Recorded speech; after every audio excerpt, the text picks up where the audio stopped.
Hello everyone, this is Akhil and you are watching me on my YouTube channel CBSE Maths with Akhil। दोस्तों आज इस video में हम लोग SSC का एक बहुत ही इंपॉर्टेंट चैप्टर क्वांटिटेटिव एप्टीट्यूड का इंपॉर्टेंट चैप्टर है ये नंबर सिस्टम। ठीक है, यहीं से क्वांटिटेटिव एप्टीट्यूड स्टार्ट होता है। सो आज इस वीडियो में हम लोग इसको स्टार्ट कर रहे हैं। मैंने इसकी नोट्स बना रखे हैं और आपको सिंपली इस नोट्स से पढ़ना है। ठीक है, बहुत ही इंपॉर्टेंट इसमें सारे पॉइंट्स लिखे गए हैं। सो बी केयरफुल, पूरे सेशन को लास्ट तक जरूर देखिएगा। Face value. The face value of a digit is the value of the digit itself, irrespective of its place in the numeral. ठीक है, कोई भी डिजिट की फेस वैल्यू वो इटसेल्फ होती है। ठीक है, इससे कोई मतलब नहीं कि वो किस स्थान पे रखी गई हो। जैसे कि एग्जांपल है, face value of 8 in 486729 is 8। ठीक है, फेस वैल्यू 8 की इस पे क्या है, सिंपल से 8 है। अब बात आती है प्लेस वैल्यू की। फेस वैल्यू पढ़ने के बाद आती है बात प्लेस वैल्यू की। In a numeral the place value of a digit changes according to the change of its place. ठीक है, मतलब ये कि जो प्लेस वैल्यू है किसी भी डिजिट की वो उसके प्लेस के अकॉर्डिंग चेंज हो जाएगी। जैसे कि यहां पे एक एग्जांपल है, place value of 8 in 2,87,680 is what? We have to find the place value of 8 in 2,87,680।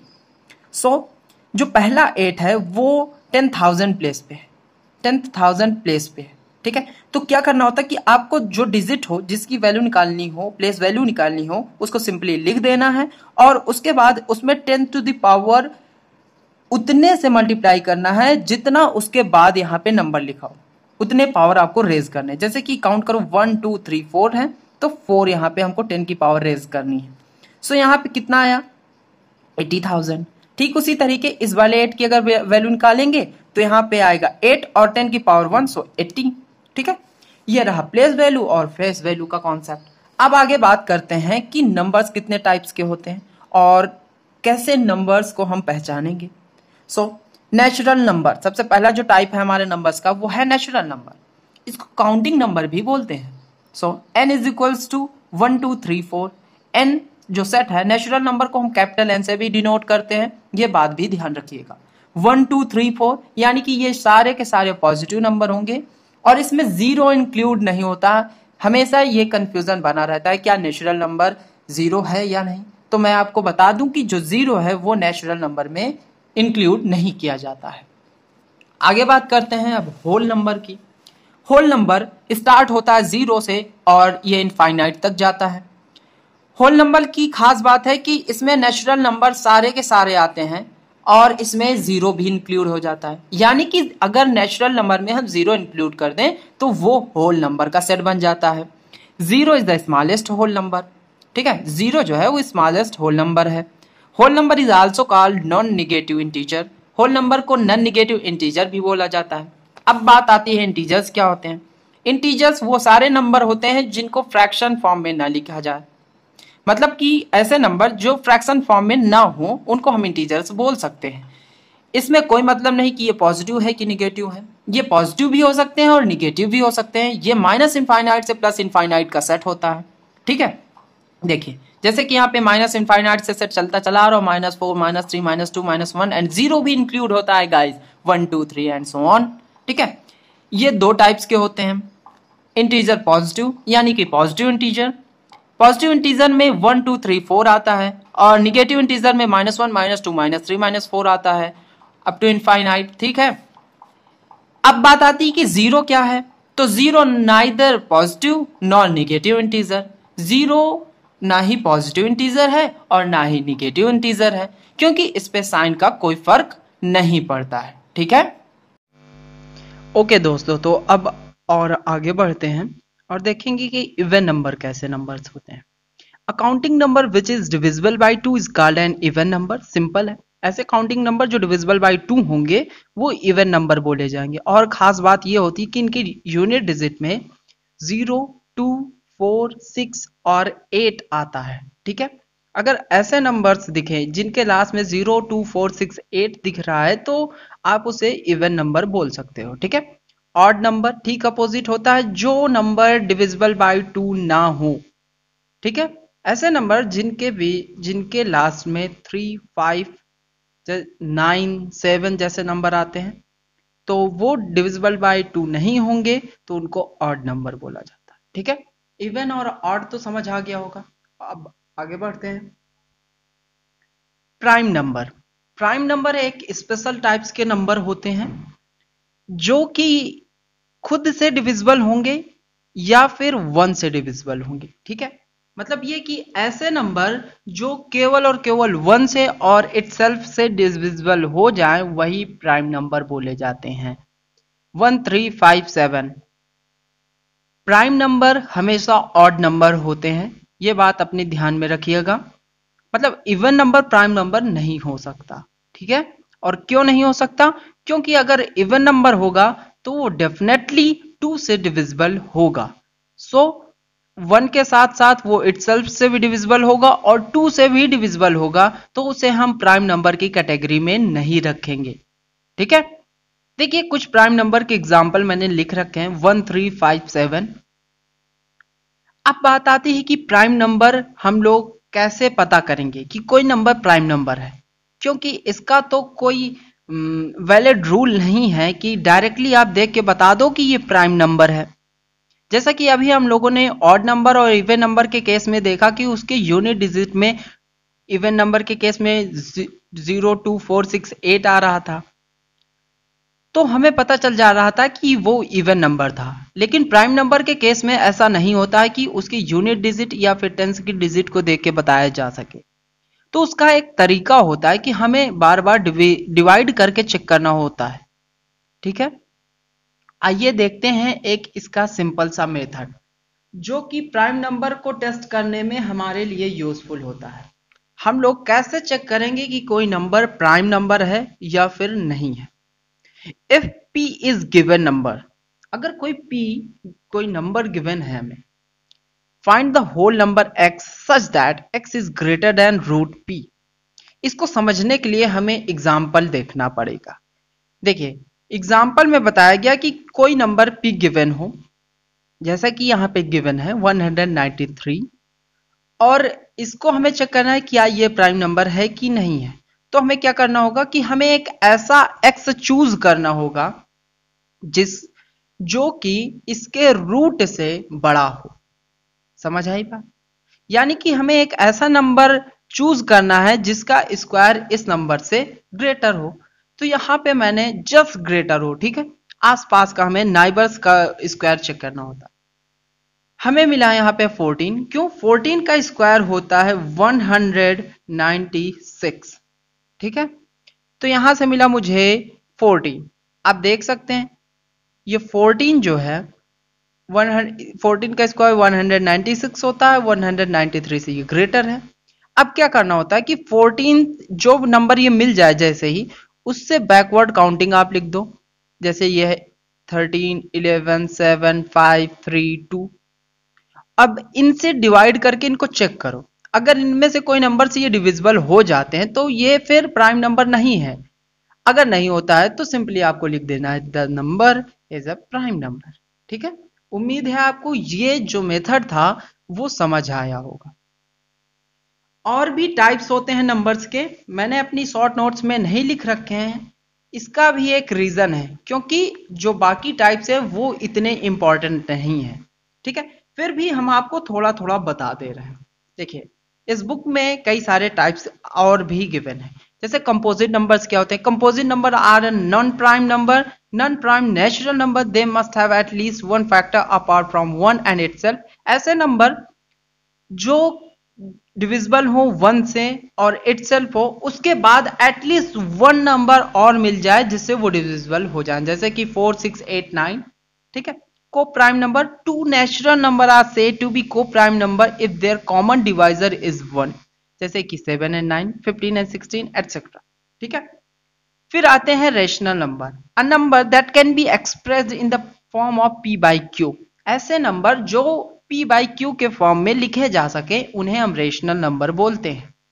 जैसे कि यहाँ पे देख सकते हैं 3/5, 7/9, 8/9, 13/15 all are that rational number.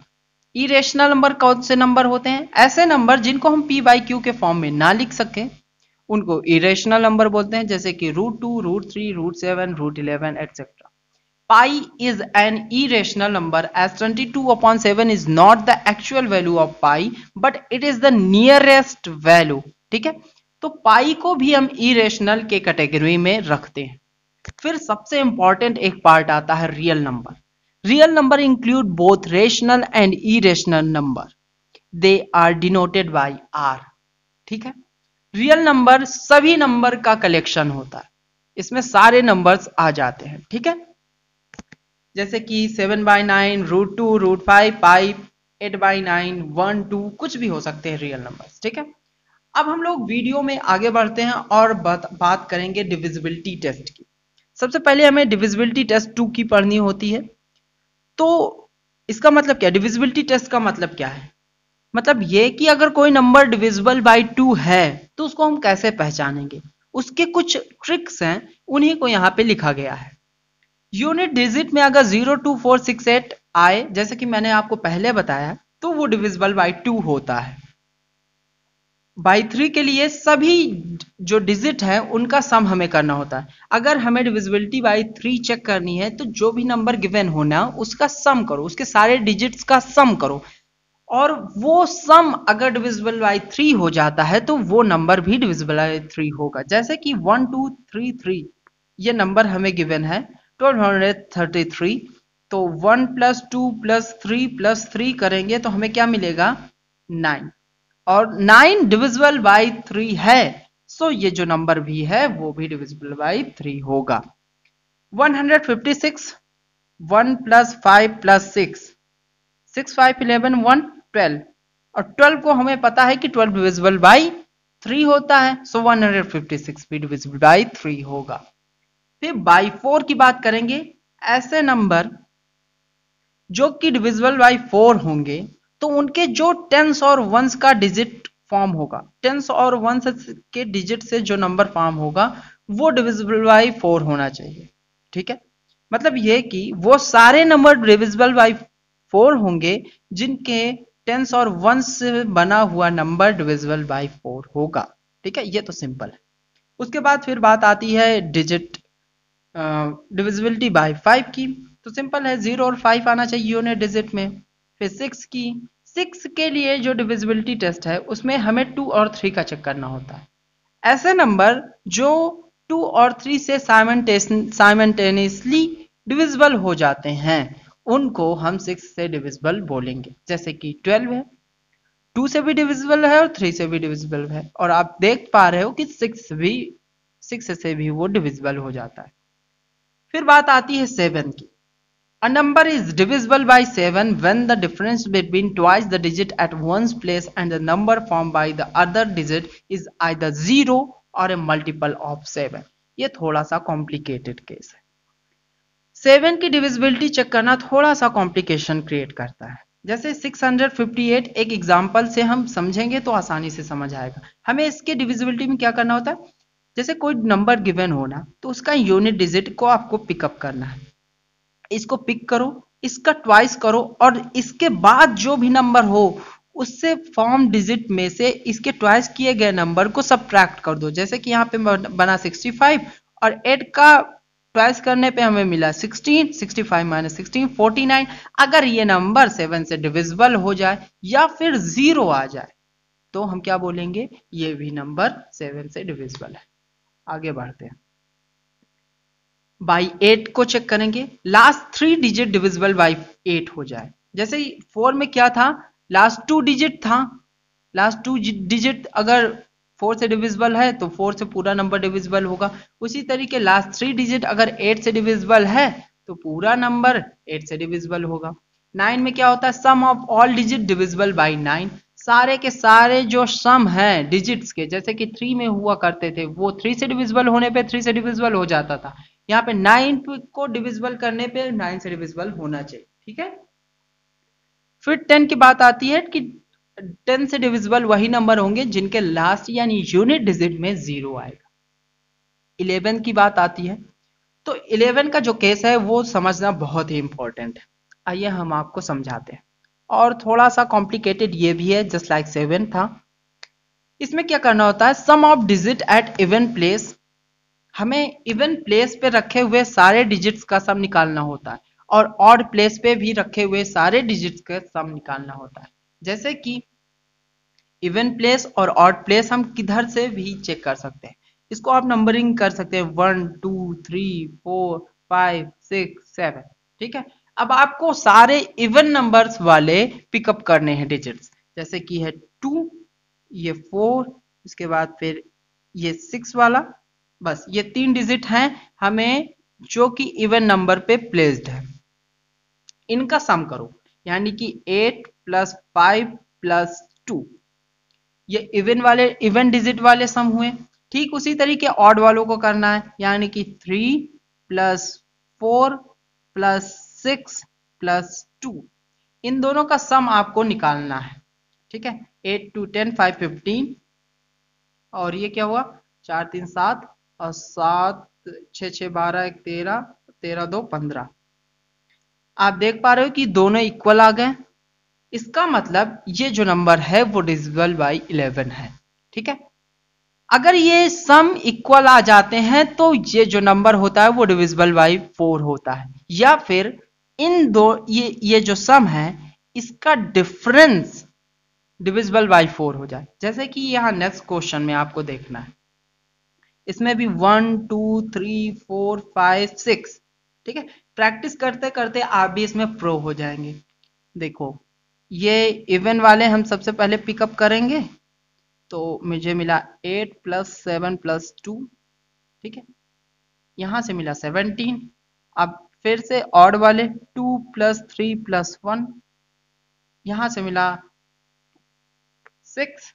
अब इसमें से सब्ट्रैक्ट करेंगे, क्या करेंगे, इन दोनों के बीच का डिफरेंस निकालना है, जो बड़ा हो उसी में से छोटे वाले को सब्ट्रैक्ट कर देना। 17 - 6 दैट इज इक्वल्स टू 11, और ये जो डिफरेंस आए अगर ये डिविजिबल बाय 11 हो गया तो समझ लो जो नंबर था वो भी डिविजिबल बाय 11 था, ठीक है। अब 11 है तो डिविजिबल बाय 11 होगा ही। बात आती है 12 की, डिविजिबल बाय 4 और 3 होना चाहिए। 12 से वही नंबर डिविजिबल होंगे जो कि साइमल्टेनियसली 4 और 3 से डिविजिबल हो जाए। 14 का केस आता है बाय 7 और 2 से डिविजिबल होने चाहिए। 15 पे 5 और 3 से डिविजिबल होने चाहिए। 16 पे the number made by it's last 4 digit is divisible by 16। 4 digit जो लास्ट 4 डिजिट है उस नंबर की, वो अगर 4 से डिविजिबल 16 से डिविजिबल है तो वो नंबर पूरा का पूरा 16 से डिविजिबल हो जाएगा, ठीक है। ऐसे कितनों में मिला हमें, 8 में मिला और 4 में मिला, ठीक है। 4 में हमें लास्ट 2 डिजिट चेक करनी थी, 8 में हमें 3 और 16 में हमें 4, ठीक है। अब आगे बढ़ते हैं, एक दूसरा टॉपिक और बहुत ही इंपॉर्टेंट टॉपिक पढ़ने वाले हैं। इस टॉपिक से आपको हर एग्जाम में जरूर क्वेश्चन देखने को मिलते हैं, ठीक है। Unit digit of an expression, आपको एक्सप्रेशन गिवन होगा और आपको उसका यूनिट डिजिट फाइंड करना होगा, ठीक है। आइए चेक करते हैं कि कैसे हम यूनिट डिजिट किसी भी एक्सप्रेशन की फाइंड करते हैं। इसमें आपको दो केसेस मिलेंगे, दो टाइप के क्वेश्चंस मिलेंगे। पहला टाइप जिसमें आपको ऐसे लंबे से मल्टीप्लिकेशन गिवन होगा और उसमें आपसे पूछा जाएगा कि इसका यूनिट डिजिट क्या होगा, ठीक है।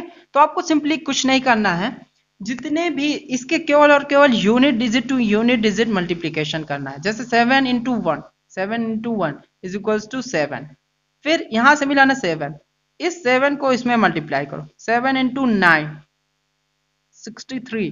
अब इसका भी यूनिट डिजिट उठाओ, फिर इसके यूनिट डिजिट से मल्टीप्लाई करो, 3 × 4 12, इसका भी यूनिट डिजिट उठाओ और इसके यूनिट डिजिट से मल्टीप्लाई करो, 6 2 जा 12, तो हमें क्या मिला 12, और इसका यूनिट डिजिट क्या है 2, सो आंसर क्या आएगा 2। सिंपल है।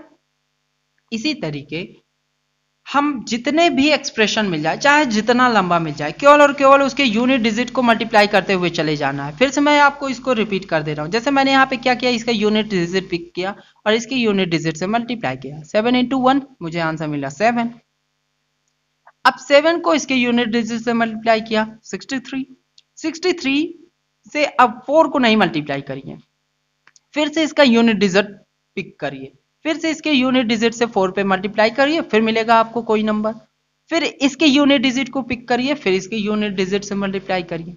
सिंपली आपको unit to unit digit multiply करते हुए चले जाना है और आपको आंसर मिल जाएगा।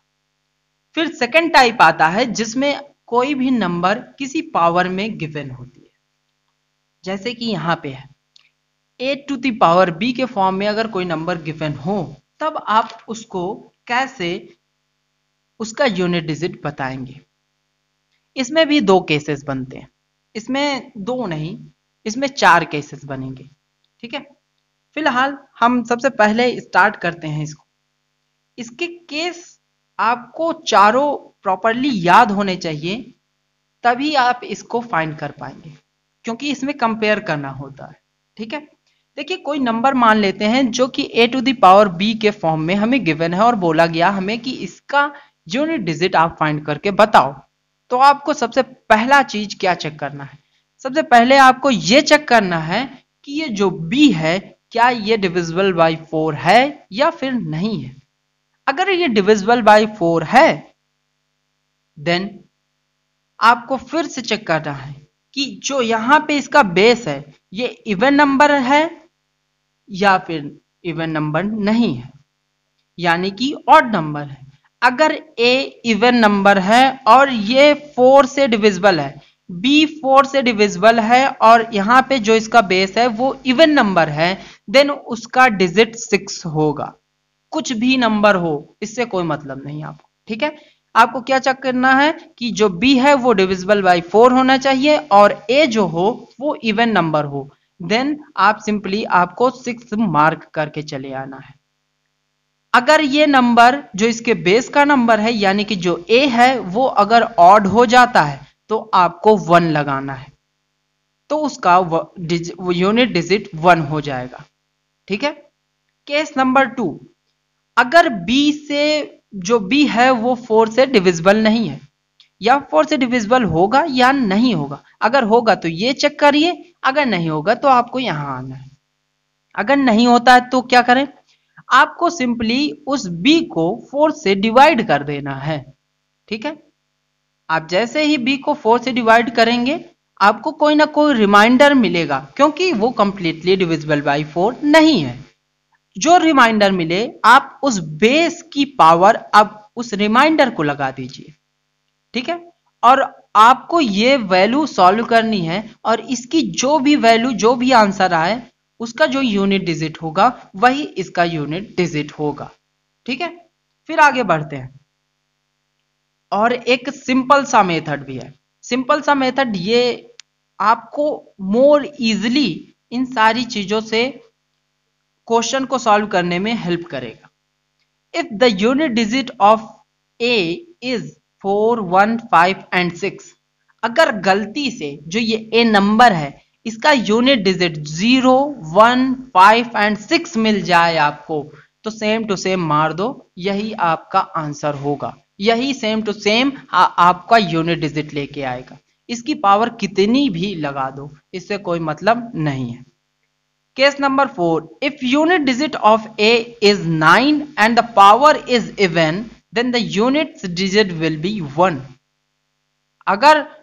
अगर कोई नंबर गिवन है a जिसका यूनिट डिजिट 9 आ जाए, गलती से अगर उसका यूनिट डिजिट 9 आ जाए और उसकी जो पावर है यानी कि जो b की वैल्यू है वो इवन है, देन जो उसका यूनिट डिजिट होगा, जो उसका सॉल्व करने के बाद यूनिट डिजिट मिलेगा वो 1 मिलेगा।